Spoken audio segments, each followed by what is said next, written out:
Everyone just, you know... Oh. Now I see. Welcome back to, this game. The game that's this. This game. Everybody loves this game. Wait, what happened? Oh, please. Well, Van, the man, if you don't want any... I'll take his... chicken. Whoa, hold on. I mean, I guess I'll try it. I like his jacket. Welcome back to, you know, this game. Let me say that 3 more times. He takes one bite and his eyes grow wide. He starts contorting his face as he tries to hold it in his pure exhilaration and act unimpressed. And his star hair goes up towards the sky. Easy now, there is enough for everyone. Please, my fellow classmates, dig in! You take one of the pieces of fried chicken out of this bucket and sink your teeth into it. It's amazing! Oh god! Whoa! Whoa, man! What'd you put in this chicken, Sanders? Tasting Colonel Sanders' food transports you to another dimension. Alone with your taste buds, gripping a drumstick in your hand, you float weightlessly.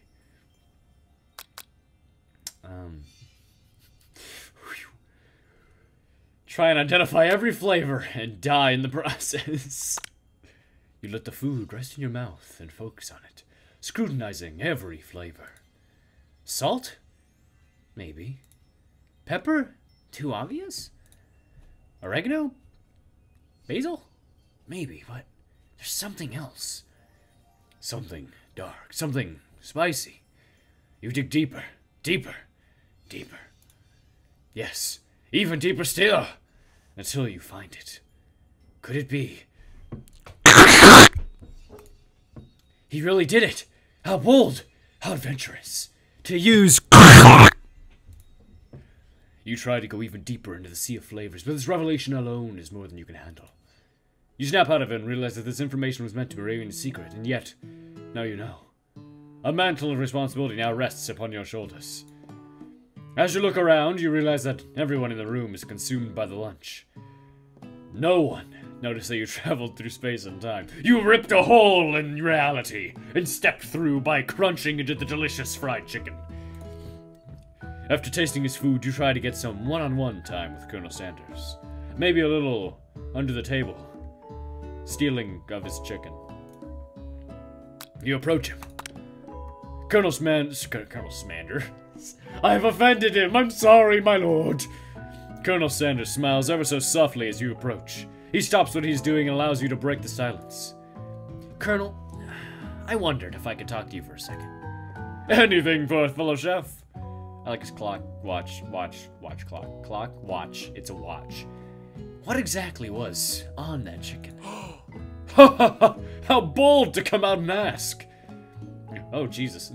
He is a god.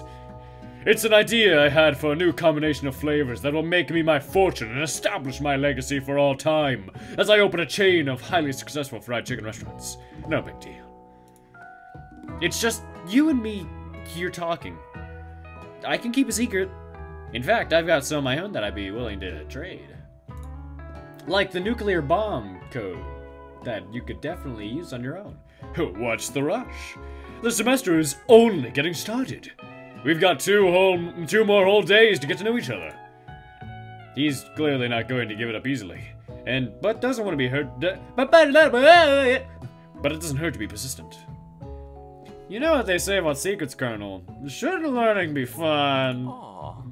You've got moxie, I'll give you that. Colonel Sanders looks both ways to make sure you're truly alone. I mean, we're not. We're in a cafeteria. And then leans in. You can feel his warm breath as he whispers. Just one ingredient, but you can't tell. I use... It's something my great-grandmother taught me. Wow! You never could have guessed it. In fact, you're not even sure where you'd get so if you searched. From summoning Cthulhu, what do you mean? And definitely isn't the flavor you've tasted before. So now you're 2 ingredients closer to knowing the full recipe. But you don't tell Sanders that. No. Because that'd be wrong. A magician never tells their secret. While you're wrapped up in that huge revelation, You notice that Colonel Sanders has disappeared out of thin air while everyone else is still in the cafeteria. You decide to look for him. You find Colonel Sanders outside, standing in the quad, which I still have no idea what the quad is. No, it's you again. Howdy. Sometimes I like to come outside and look at the school buildings. I think about how my story will continue on after I've graduated. Sounds like you have big plans.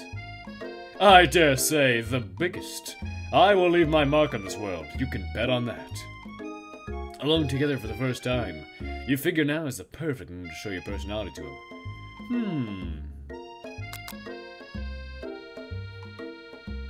Neg him? Nag? Neg? No, there's one letter between them. Neg is purposeful. I won't touch it, because I don't know what it means. Just like quad. Wow, with a big idea! You know, about that, I was thinking about your secret recipe. I don't doubt it. It is a way of leaving an impression on all who taste it. You decide to show him that you also know a thing or two about blowing minds with new flavors. I put C4 in my casserole! I actually had some thoughts on how you could improve it. Improve it? You want to change my secret recipe? And you think you could do it better? Have you ever heard of habanero peppers? Heard of them? I get an entire garden of chili pepper varieties. Habanero, poblano, cayenne. But that's not the point. You can't just toss new ingredients into my secret recipe and expect to improve it. A recipe is about balance. It involves careful consideration and refinement. I didn't mean to— Let this be the last time you improve on my recipes, Void. I'm headed back to class for the next lesson. I'm sorry, Sanders. That certainly didn't go as planned. You'd better head back inside. But you wait a moment so that Colonel Sanders doesn't think you're desperately chasing after him. Because you definitely aren't. Totally. Whoa. I see where all the money went. To this nice laminate flooring. You step into the massive cooking arena, where the afternoon lesson will take place. Each student gets an oven and all the tools and ingredients they could need. Look at this place. It's magnificent. Finally, we get to show our stuff.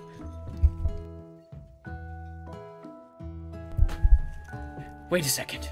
Oh no, we have to show our stuff. What if I totally blow it? You're not gonna blow anything. Except maybe kisses at the crowd of fans you're gonna earn with your signature, adorable, tiny food creations.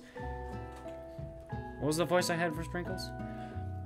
Welcome, students, to the cooking arena. For today's lesson, we'll be cooking with partners. Hurry up and pair off. Naturally, Miriam looks over at you, but unable to control yourself, you pounce on Colonel Sanders.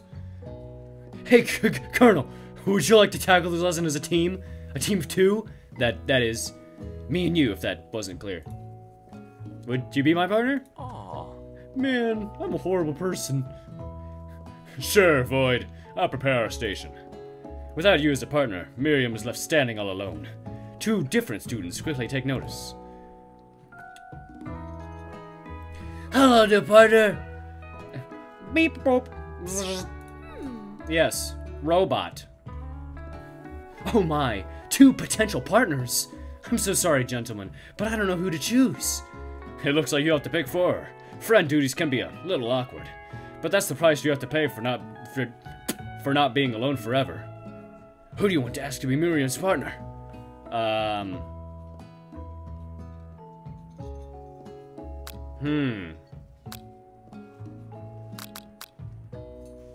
Good thing I have an item just for this.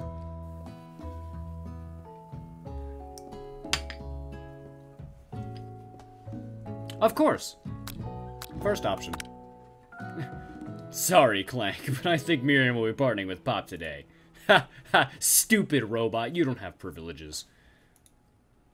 Pop gives a big smile as he steps up to the same station as Miriam. I'm a chef! He holds up a banana and, without peeling it, proudly eats the whole entire thing. It's horrible. Horrible. It's disconcerting, but Miriam is too kind to act grossed out. I love your enthusiasm, Pop. She looks at you like, really? This kid? But it's too late to change your choice now. Now it's time to focus on your own cooking classwork. Alright, you two. For today's lesson, we're gonna keep it simple. Pick a basic dish and divide up the steps. Decide? That's not a word. No chef is an island. Takes 2 floods to make a fire. You get the idea. Thanks, dog. Which dish do you suggest to your partner, Colonel Sanders? No, too rich. Too Asian. Perfect. I've always been something of a down-home chef. I was thinking we could make something warm, inviting, comforting. Maybe mashed potatoes and gravy? I couldn't imagine one without the other. Colonel Sanders casts a coy look at you, causing your whole face to go beet red. Embarrassed, you quickly turn away. I'll go get the potatoes. No, please, let me. Picking perfect produce is a passion of mine. So is alliteration. Looks like things are getting pretty fresh around here. Does someone have a crush on Colonel Sanders? We're just cooking partners. Mind your own business. Ashley. Sanders' heart is my business, and you'd better keep your fingers off my man. Did someone call for me? Ugh, no, geez, Van. While I'm over here crushing Void's dreams, you're supposed to be taking care of our classwork. That was the deal, remember? Colonel Sanders returns, arms full of peeled potatoes. How did he do that? He tosses them into boiling water and turns his attention to you and your old friends. Jesus. This music is hardcore. Oh, howdy there, Ashley. Van. Are we working in a quartet instead of a duet now? Actually, no. It turned out Void was struggling, so we offered to give them a hand. You know how it is. These young amateur chefs need a lot of mentoring. I was gonna say, Colonel Sanders, maybe I could teach you a thing or two about fancy food. Maybe one day you might be able to get up to my level. Ha! Doubt it. Don't be rude, Van.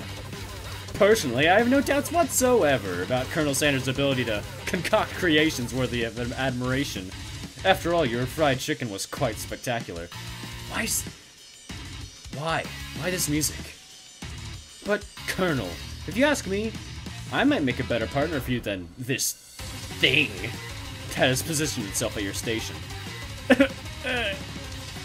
Don't you feel, deep down, that we cast complementary shadows? We fit together, like a thigh and a drumstick. It just makes sense. Nothing about this makes sense, but one thing is clear. She's coming for Colonel if you don't watch out. Actually, is really going at you hard. You need to ask for some backup here before things get ugly. Hey, Miriam, wanna help me? You turn to Miriam, and as soon as you find her, she senses it and looks back. It's this girl's friend in need radar, second to none. What's the first then? She immediately comes running over. Somebody threatening my friend? I will destroy them!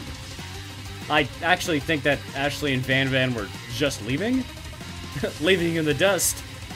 Vis-a-vis my skills as a chef, perhaps. But stepping away from this competition? You are sorely mistaken. Miriam, you're a loyal friend, but Void is my partner for today's activity. You look for Sprinkles in hopes that he might step in, but he's nowhere to be found. Darn those cute corgis and their short but sturdy stature. Okay. You look down at your station and realize that, in the tension of the moment, your hands have been cooking on autopilot. Distracted by the drama, you've already crushed the boiled potatoes into perfectly creamy mashed texture, with plenty of butter and cream for flavor. It's as if your natural passion guided you through the steps, and you know so well while your attention was elsewhere. I know just what to do. Colonel Sanders extends his hand. He's holding a beautiful white porcelain gravy bowl, out of which pours a smooth brown gravy, smothering her newly finished potato dish. This music is really dramatic for something that's not so dramatic. Ugh. It's the Holy Grail! Gravy flows down the mound of mashed potatoes. The results look spectacular.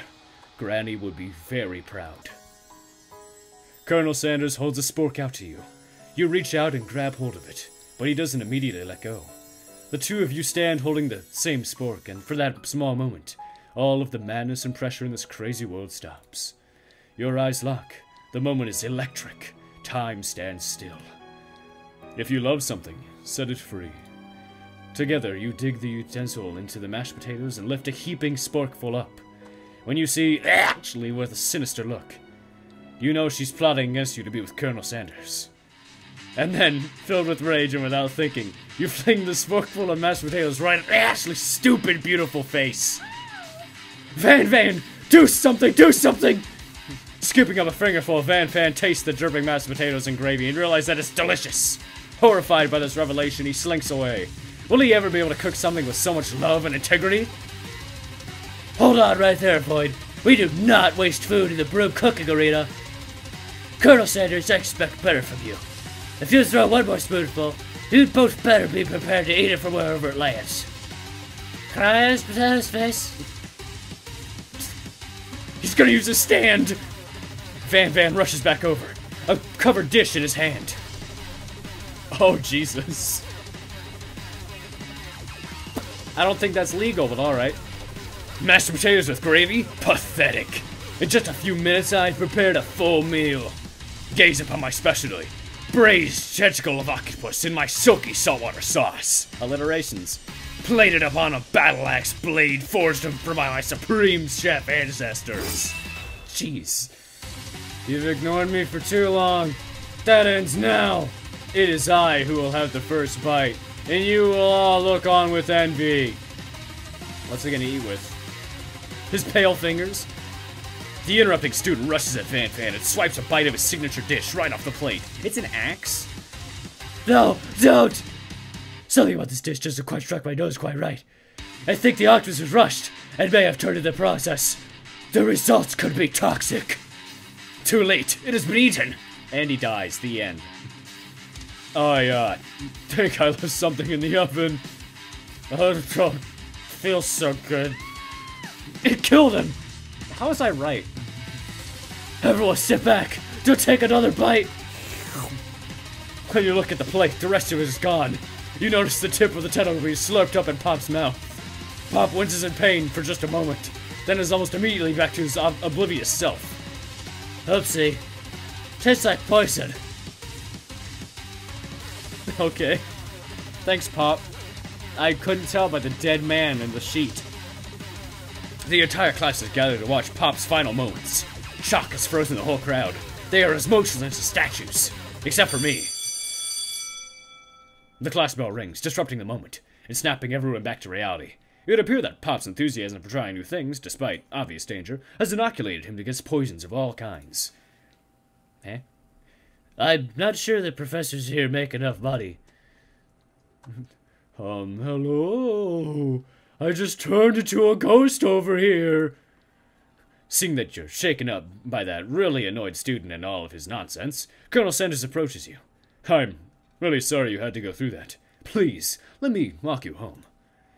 What? Like, for real? Oh, come on. I'm glad that his name is Ghost of Student. He didn't even have a name in the first place. You follow Colonel Sanders out of the room. At night, the school building has taken on another vibe entirely.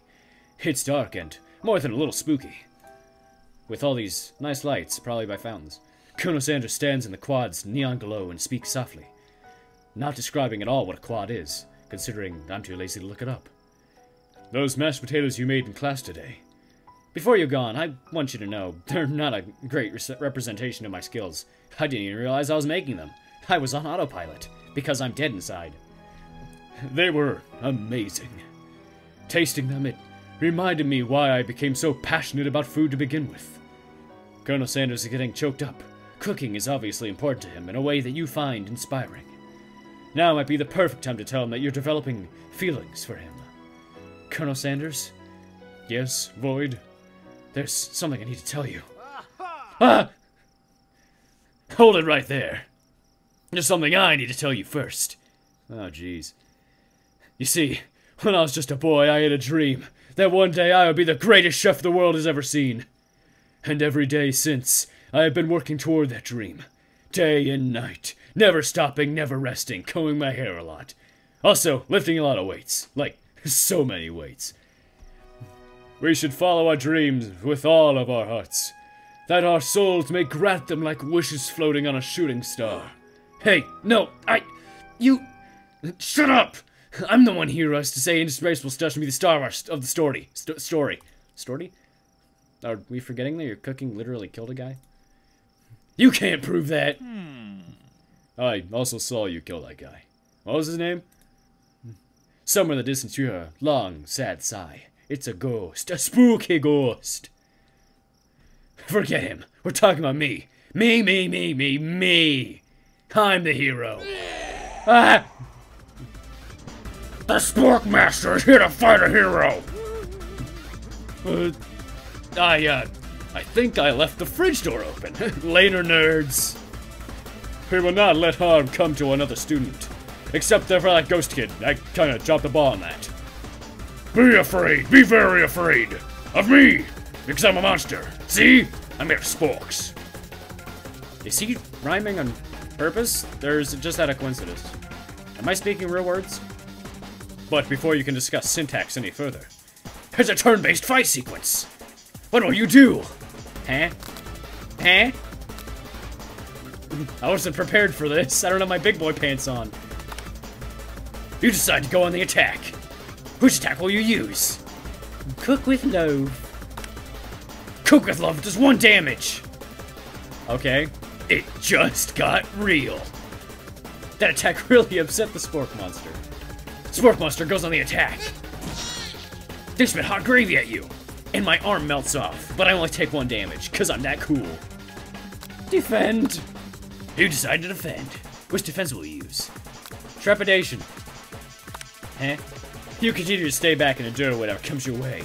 Seems like a pretty worse strategy, but okay, sure. You do you. Spork Monster focuses their mashed mind and draws in energy from Mother Earth itself. They grow larger and more intimidating. How will you respond? Cry. You decide to go on the attack again because you're stupid. Cook with love. Spork Monster is no quitter. Buffed up and ready to rumble, they go on the attack once again. Spork Monster uses a till utensil. Because it's a spork and a spoon. No. Yes. You take 2 damage from the attack. You take much more damage, you're not going to survive the battle. That what? Okay. Alright. Cook with love some more. Spork Monster is using cheese sauce on the lawn on the quad. I wonder who's gonna have to clean this up. Feeling vulnerable, Spork Monster prepares its ultimate attack, Rounded Edge. Vile villain, your reign of terror stops here. Colonel Sanders summons the energy of 1,000 chickens. Pot Pie Power Pinch! Pot Pie Power Pinch does 10 damage. It's really scary. Spork Monster is defeated by a Pork Pie Power Pinch. You saved me. An injured Spork Monster spews steam in the night. Is that just the whole topic? Just alliteration? No. Yes. No? Spare him. I'll be nice. You managed to tamp down your disgust at the sight of the gnarly beast long enough to relieve that he is still a living creature, and realize that he is still a living creature with a pure soul who deserves your pity, not your wrath. Begone, beast. And don't you dare come back for another follow-up encounter tomorrow. I won't forget this. And I certainly won't be back, like you said, totally. Spork Monster scuttles off into the night. The defeated monster left behind a special item. It appears at first to be a cookbook, but on closer inspection, it's so much more. It's the Necronomicon. I was close. It's a book of magic spells, with a golden chicken on the cover. You open the cover and find a library card tucked inside, and then you throw away the book. The last good name to have signed it is Borko. Borko. That name sounds strangely familiar. Your blood is pumping as you stand in the quiet of the night, holding the mysterious book in your hands. You don't say any of the evil incantations inside of it, as it would summon rival food corporations, and that's not okay. As you come down from your battle buzz, you realize that your final attack has left you completely depleted. It was the same attack that I did the other times. The world around you begins to fade away. You die. Without any energy to keep your eyes open, darkness overtakes you. You die. The image of Colonel Sanders flashes before you as you fall asleep. He must have helped you get home. In your tired state, you don't know if you could have made it without him. What a guy. You want to thank him, but you don't have the strength to utter a single word. You feel your covers being pulled up over you as you're tucked in tightly, as if he was your father. Good night, my colonel. In your dream, you're together with Colonel Sanders. For some reason, Sprinkles is also there, instructing your love dreams. Your love. Dreams are weird. Chicken. And ghost. You awake on day 2 and attempt to process the wild visions you had. Were they memories or premonitions? Wait a second. Did I change the poster in my room? You lie in bed and stare at the ceiling, thinking about the secret you discovered while tasting Colonel Sanders' cooking yesterday. You can't believe he really used... And then there was that secret ingredient that Colonel Sanders went ahead and told you outright. Not much of a secret, huh? It's probably just because he already trusts you so much. And my tennis racket that I don't use. Sure, that makes sense. We'll go with that. You meet up with your bestie in front of the school. Before you can tell her about the encounter with the spork monster, she launches into a story of her own. Okay, I know this might sound a little strange, but I think I might be, I think I might like Pop. Like him? Like? I know, it sounds like it's moving too fast, but there's something about him. I like him. Like him. We got to talking after class, and he's actually a totally sweet guy. And he can eat poison.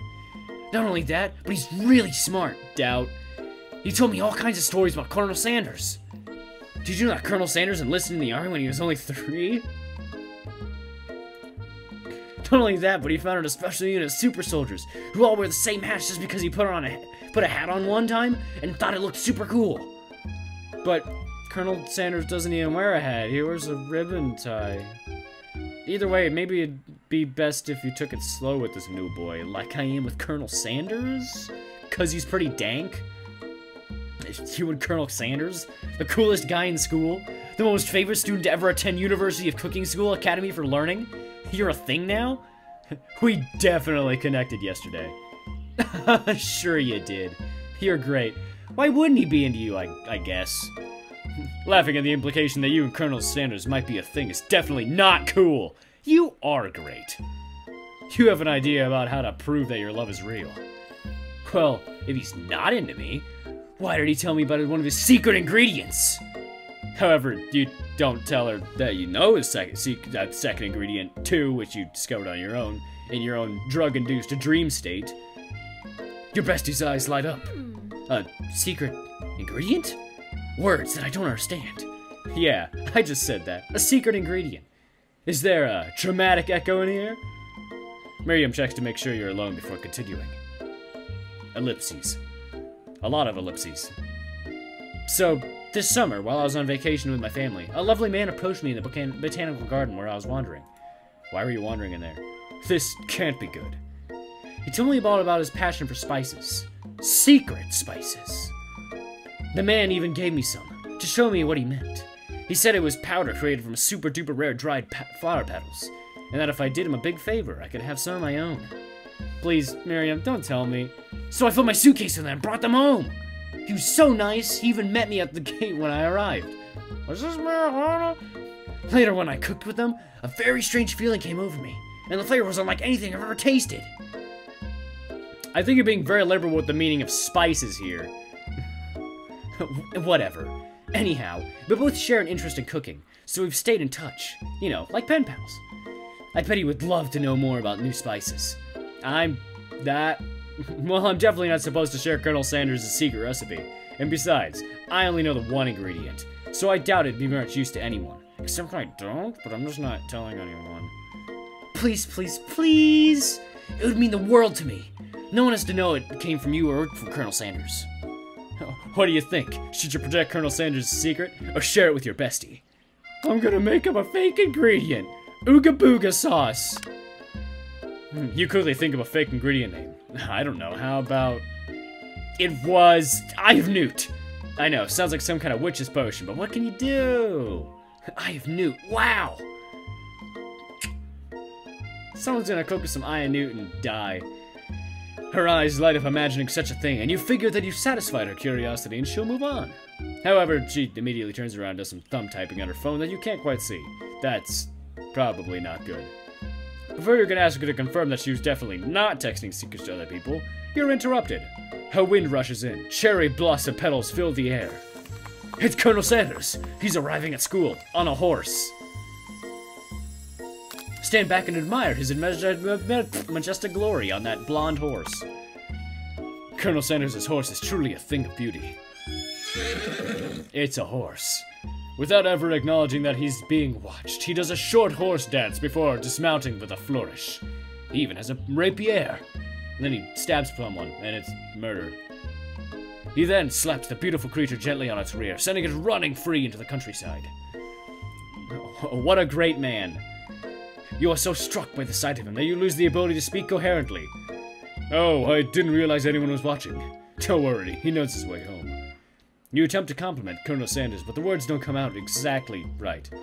What a horceful beaut you have. I mean, what horceful beaut you have. Dang it, that's what I just said. Ah.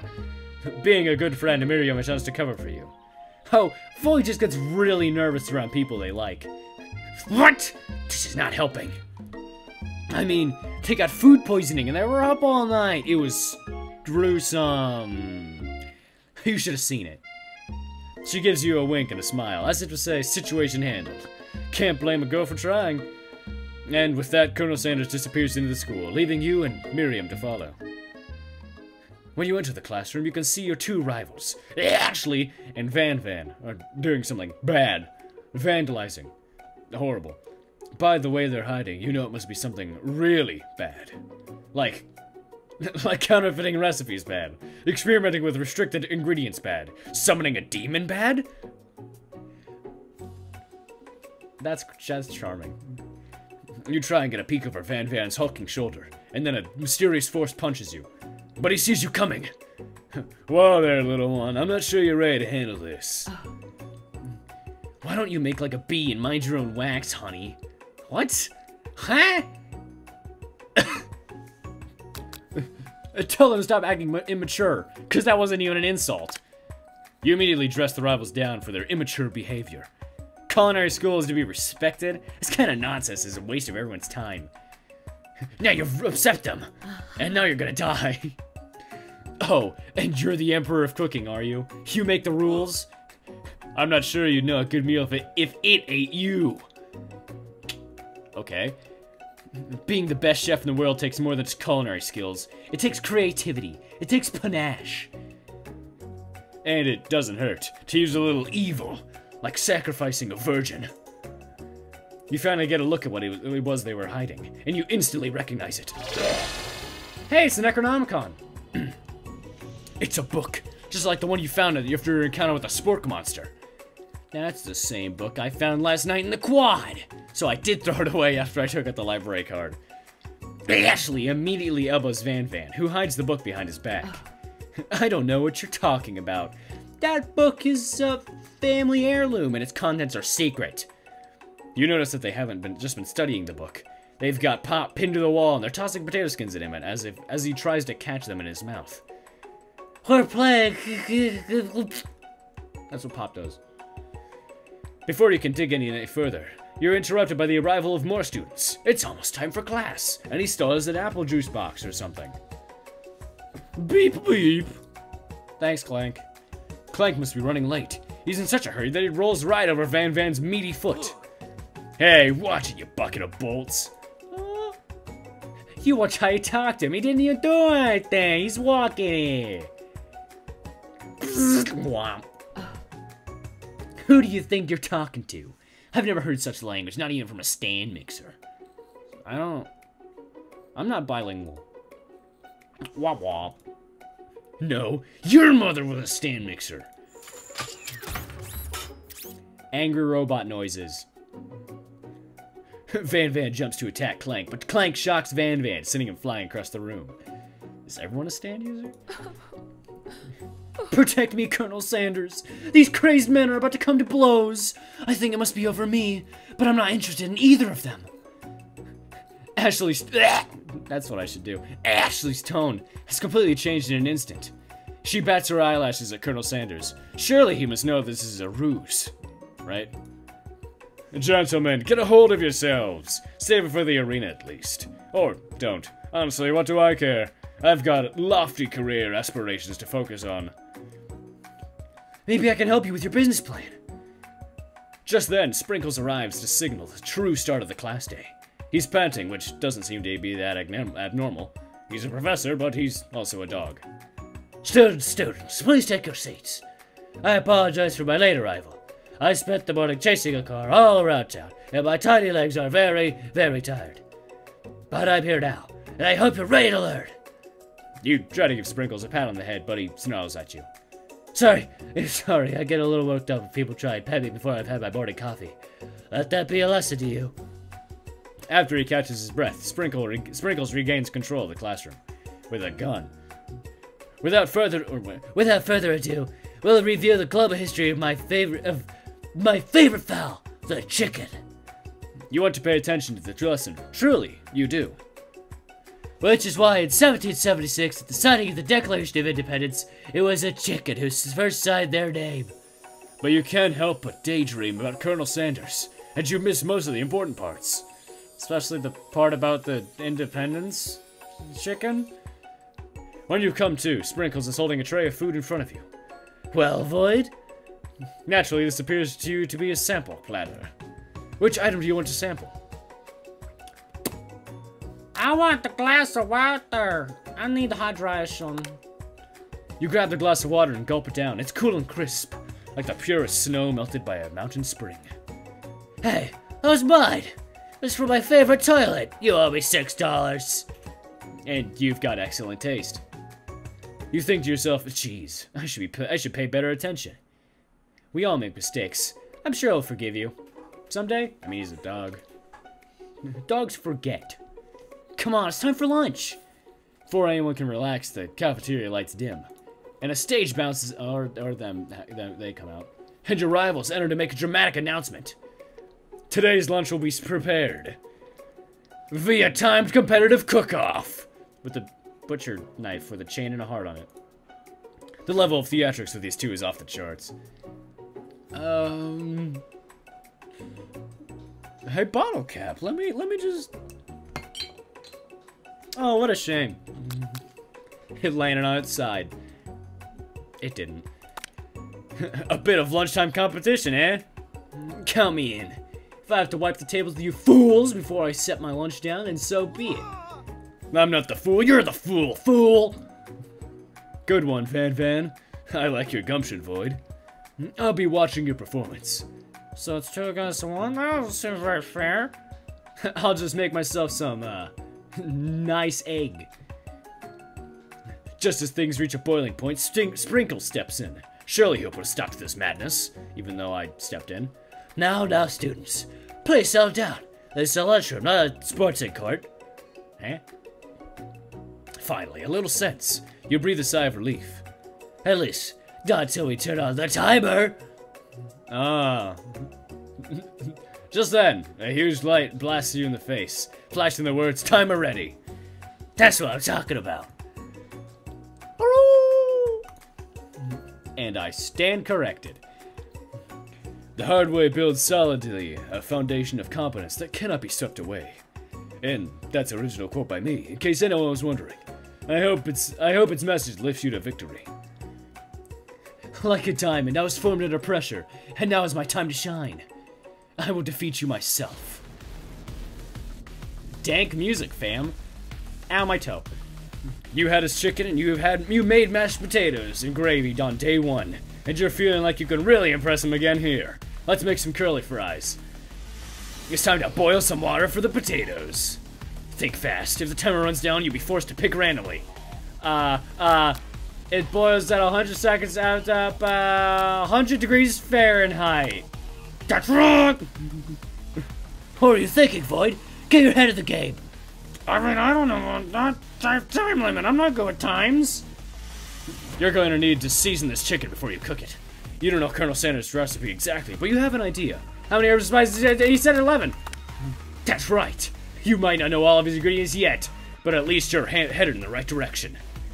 Tail wagging intensifies. Now that you've got some basic steps going, it's time to elevate your craft. What state of mind offers the most flavor? Vigilance. That's wrong. I'm begging you to get it together. Get it? I'm a dog. It's never the wrong time for some dog jokes. Next question. Your classmates are rooting for you, but Ashley is simply stronger and faster than you. You better pick up the pace if you want to survive. Do I have 5 seconds now? When you were a child, your father said to never forget where you came from. Every day you meditate on his advice and draw energy for that place. Alright. Now would be a great time to harness that energy. So where does it come from? A small town where big dreams are born. That's right. This is your shot and you're not gonna miss it. Dog noise. I'm not gonna do it on rude the second time. You try to shut off the noise of the arena and focus on your cooking. What is the sound of success? Silence. That's right. When they taste your cooking, they will be so taken with it that they will be unable to speak. You notice Colonel Sanders of the kernel of your eye. Oh, wow, I screwed up so good. I believe in you, Void. He's actually cheering you on. Which would be awesome, except knowing he's watching you makes you totally forget what you're doing. Now all you can think about is Colonel Sanders and his massive horse. How many spoonfuls of gravy would it take to fill? What were you thinking? Get your mind back into the competition. You are stranded on a desert island with only one dessert cookbook. Which do you take? What a hunk. I know, right? You know what? Shouldn't you be focused on the challenge? You're falling behind. Variety and gondola. What's that to do with crafting spectacular fried chicken and delicate baked biscuits? You're really struggling to keep up. At the next station over, Ashley has already begun plating elements of her dish. It's colorful and complex. To make up time, you toss your biscuit dough into a stand mixer. As you do, the crowd gasps. Yikes. Robot noise.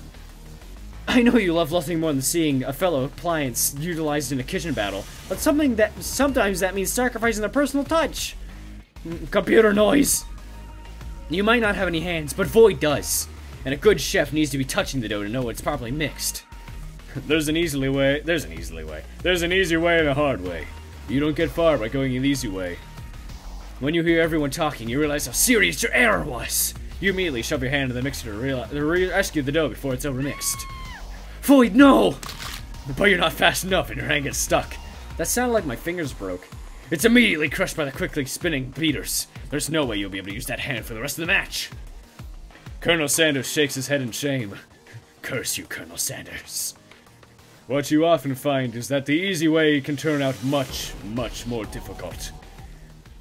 Everyone, stop what you're doing right now. This battle is over.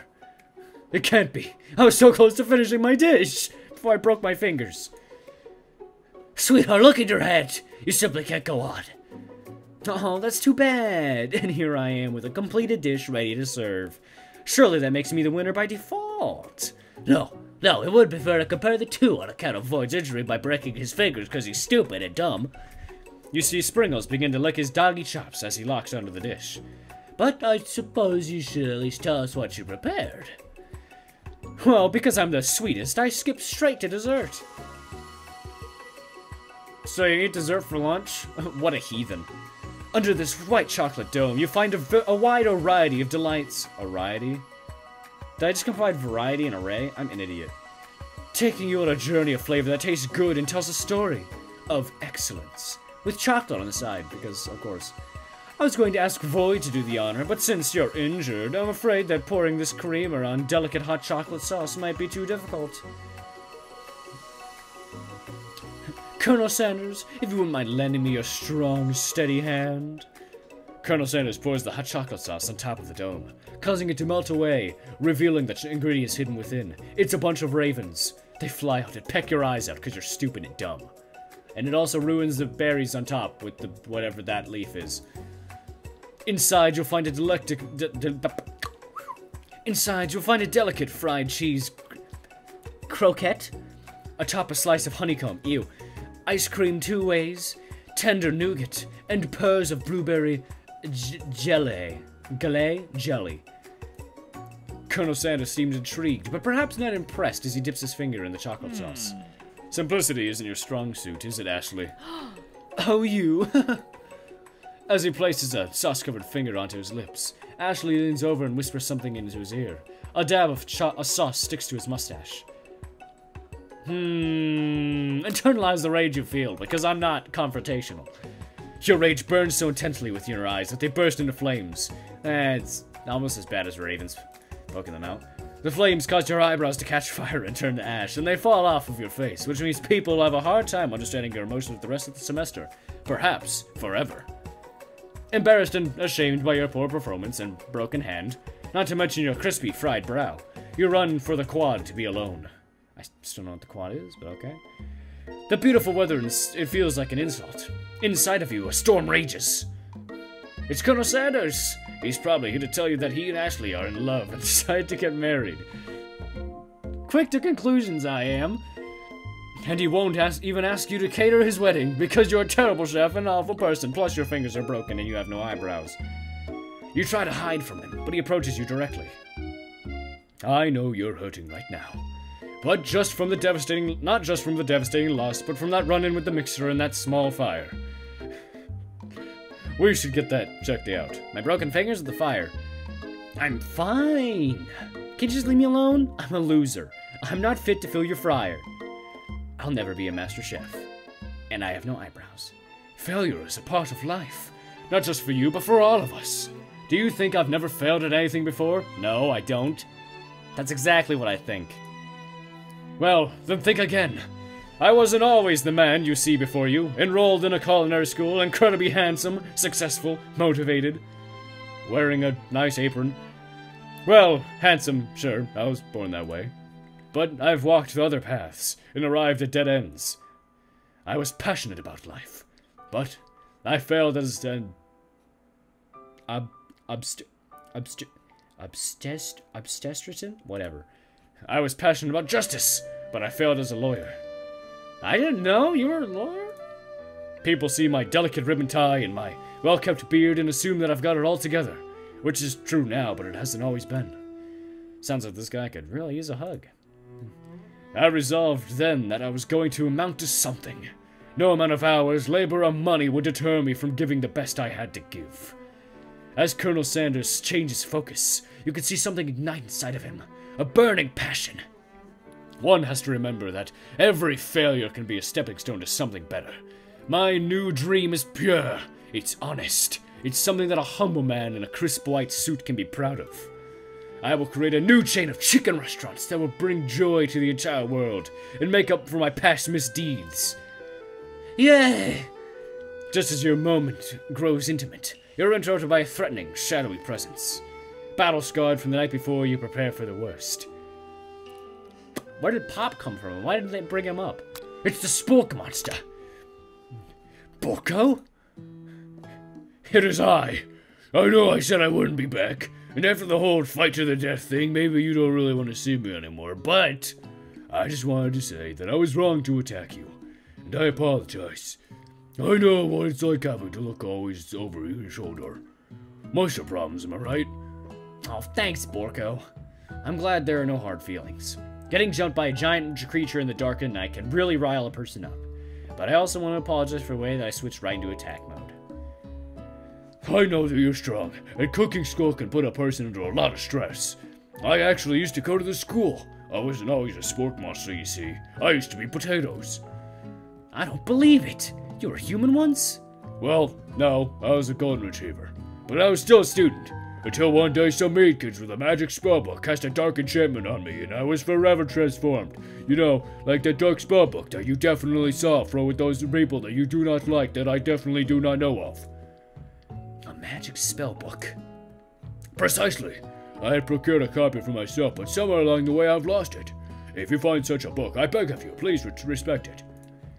You're a powerful chef, and shouldn't rely on such dark and evil magic. Eh? Magic? No, you should be protecting the innocent from those who would cheat them through sorcery and guile. If you need me, don't fear. I will be there. It sounds like there are some bad cooks in the kitchen of life. Void, together I am sure we can defeat them. Come back to my hideaway and we can discuss.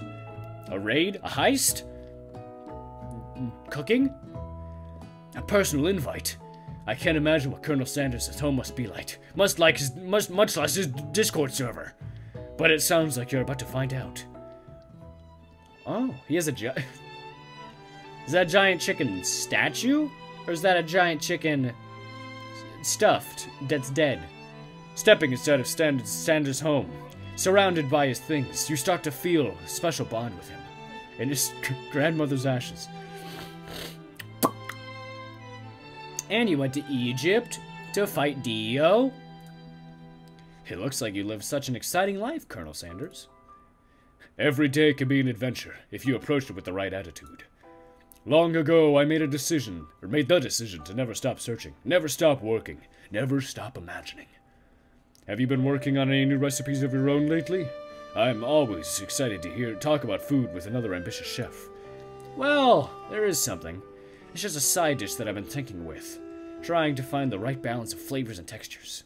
I'm not sure I've nailed it yet, but I'm close. Colonel Sanders' eyes perk up as he starts to wonder what dish you might be describing. It's meant to pair with something spicy or something crispy. Both, perhaps? Now you've got him right where you want him. Should you reveal your new creation to him or keep it a secret just for you? It's always good to share recipes with a fellow chef.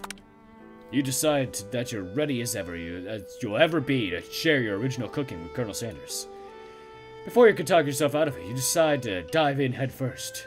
You reach in your lunch bag for a special dish that you've been keeping on ice for all day, for all of time. It's an eldritch beast. I present to you my original coleslaw. The shredded cabbage dish glistens in the light of Colonel Sanders' Luke's hideaway. How did I know it was coleslaw? Magnificent. Together, you chow down on the creamy slaw until just a spoonful remains in the bowl. Do you mind if I hold on to the last bite? I'd like to have it around so that I can admire its taste later and think back on this moment. And then also think about when I fought Dio with those strange men. You could offer to make him more, but he seems like a very sentimental kind of guy. He'll put it in cryostasis. Sure, why not? Please, make yourself comfortable. I'll be back in just a moment. Realize that now would be a perfect time to do some snooping, because that's definitely not intrusive or anything. Around the room are various items that you could look closer at. Each item seems to radiate memories and emotions. Tap on an item to discover more about the Colonel. His grandma's ashes. The Dio fight. The photo appears to be Colonel Sanders, except he's an old man visiting the pyramids of Egypt? Maybe this is where he discovered one of his secret herbs and spices? Kentucky. One of the framed photos shows an old man who looks a bit like Colonel Sanders standing with a friend. They hold fried chicken drumsticks and appear to be cheersing them. No, they don't. You look closely and see that there's a short inscription. I wondered who my friend Pete is. Is that his first or last name? The safe. No. Chicken! Ah. You notice a very realistic stuffed chicken sitting on a corner table. I thought that was on the floor, and now it's a rug. When you pick it up, you realize it isn't just realistic. It's real. Taxidermy? Must have been important to Colonel Sanders when he was alive. A little note clipped to the chicken's foot reads, "The true state of bird of the great state of Kentucky." Huh? Oh! Door! No, I want to look at the safe. This must be where it keeps the secret recipe. The Krabby Patty secret formula. Me formula! You think for a moment. What number is important to Colonel Sanders? Then it dawns on you. As soon as you turn the dial to 111111, the safe opens. Inside it, you find a single note. Canned chicken be prepared Sashimi style. baby. An adorable little baby boy crawls across the floor. From the goatee and mustache combo that he sports, you figure that's somebody Colonel Sanders himself. That, or maybe it's the drumstick that seems to be he seems to be waving like a rattle. Who frames a baby picture of just themselves? Probably the same type of person who would make their own face the logo of the company they founded, am I right? Tap around to discover more about the Colonel. I want to look at the open window. You gaze out the window across the vast lake and mountain range beyond. This must be a very expensive home. Just then, the ghost of a student pops up. Are you thinking about heading on to the world on a quest to avenge my death? Wait, what? I never even learned your name. Why would I avenge you? I could just tell you my name right now. It's... Can't you see that I'm in the middle of something? Where'd you even come from? You open the window a crack, and the ghost of student is swept out with a breeze. The ashes. You take a closer look at the large urn sitting on a nearby pedestal. There's a plaque on it. It's dusty, but when you wipe it off, you can read the inscription. It says, "Here lie the ashes of all my past careers and business failures." Poor guy. I want to go through here, but I'm not gonna, because that'll be done in the next episode. Ha ha, cliffhanger!